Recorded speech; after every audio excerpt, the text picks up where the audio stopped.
माय गे माय गे आए को छोड़ी के हम चॉकलेट दे के पटा ले लिया गे माय ओकरा से ब्याह करा देना माय गे तेरा गोर लग चुके माय ब्याह करा देना छोड़ी पटा लिया चॉकलेट चॉकलेट चॉकलेट चॉकलेट ब्याह हो गया शिव नारायण म्यूजिक डायरेक्टर अर्जुन अजूबा मिक्सिंग बाय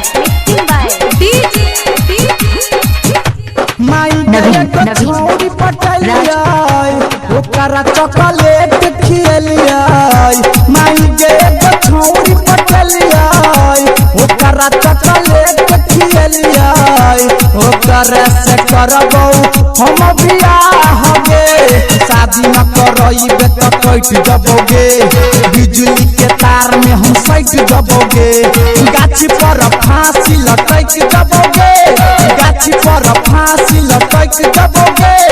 मूस के दवाई खा के घोट जबोगे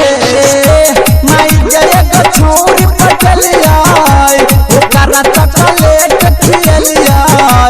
ओकरा से करबो हम बियाह हो गे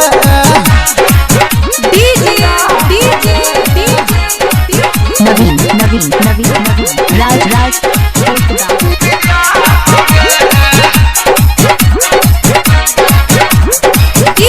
शिव नारायण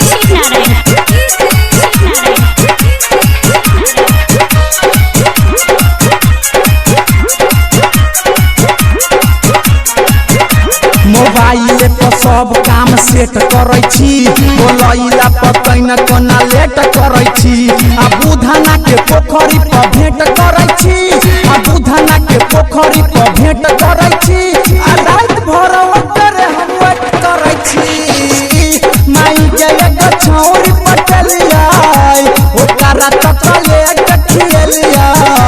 ओकर से करबौ हम बियाह हो गे नवीन राज शिव नारायण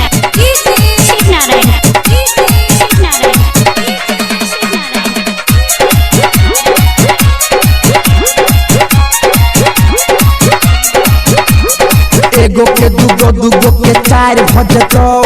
बाबू के कहबी तब बुढ़बा फायर भजतो बियाह न भेलो त आई सुन लग माई बियाह न भेलो त आई सुन लग माई घर में आई पर का मार भजतो माई के एगो छोरी पटलिया ओकरा चॉकलेट खिलिया ओकरे से करबो हम बियाह हो गे मिक्सिंग बाय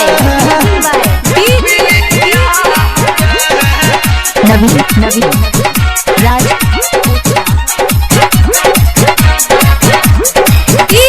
शिव नारायण